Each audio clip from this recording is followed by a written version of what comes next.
Okay, a new employee of a company is required to log on to the company's computer system and will create a suitable password. Give 3 rules the company would have in place to help an employee choose a password. Okay, so what they don't want, now basically all this is simply good practice when creating a password. Don't think of it as anything more than that. Okay, so don't think, oh, it's a company, or what would they do, and think of the bigger picture. You've done this, you know this. It's just literally creating suitable passwords.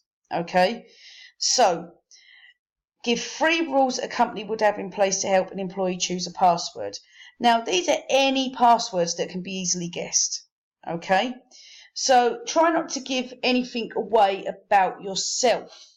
Okay, in terms of choosing a password, such as a date of birth, the simple one, the company name. Okay, really passwords that can really be easily guessed, like ABC123. Okay, so those are the 3 things that I could simply think of off the top of my head. Okay, anything else people may know about you, such as your pet's name. Okay, maybe where you live. Okay, things like that. So now, if you want to give, before I go, if you want to give this a go, do it now. Pause the video. Okay. If you need a little bit more help, I'm going to show you the mark scheme now. So, mark scheme says,